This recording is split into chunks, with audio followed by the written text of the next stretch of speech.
Bonjour, dans cette vidéo, une technique pour éviter d'utiliser le delta dans les cas simples qu'on va appeler technique de l'Indien. Si je vous dis technique de l'Indien, vous pensez sans doute à un Indien comme celui-ci, mais moi je pense à un Indien d'Inde, Ramanujan, considéré comme l'un des mathématiciens les plus géniaux de tous les temps. Il avait appris les mathématiques seulement dans 2 ouvrages sans démonstration, et la nuit, il rêvait qu'une déesse indienne lui dictait des formules complètement fantastiques comme celle-ci qui ont étonné tous les mathématiciens de son époque. Dans la première page d'un de ces 2 livres que lisait sans cesse Ramanujan, on trouve cette formule: x plus a fois x plus b donne x carré plus a plus bx plus a fois b, qu'on retrouve très simplement en développant. L'intérêt de cette formule, c'est de revenir à la forme factorisée.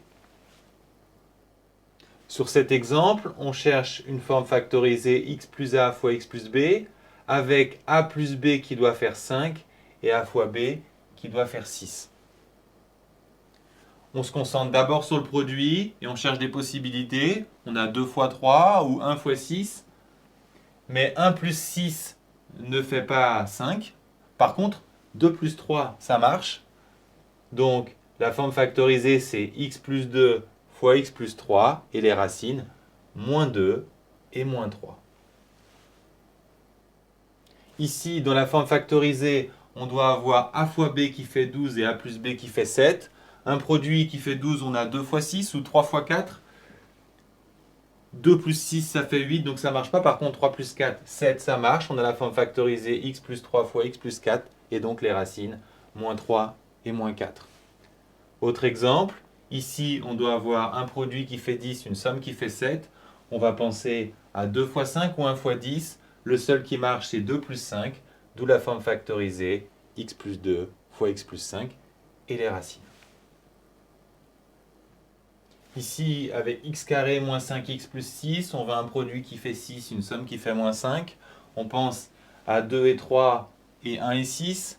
Mais 2 plus 3 donne 5, 1 plus 6, 7, ça ne marche pas. Il faut penser à prendre des nombres négatifs. On peut obtenir 6 en faisant moins 2 fois moins 3 ou moins 1 fois moins 6. Et la somme qui marche, c'est moins 2 plus moins 3 qui fait bien moins 5. D'où la forme factorisée et les racines. Dans l'exemple suivant, on va également penser à prendre des solutions avec des nombres négatifs. Pour obtenir 3, on a 1 fois 3, mais aussi moins 1 fois moins 3. La somme qui marche, c'est moins 1 plus moins 3 qui fait moins 4, d'où la forme factorisée et les racines.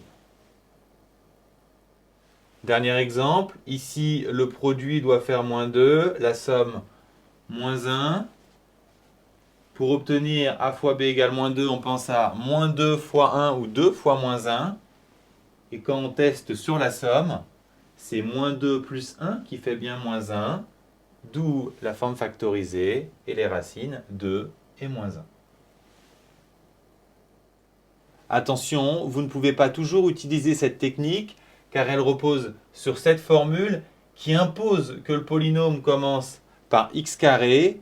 Donc on peut l'appliquer ici, mais pas là.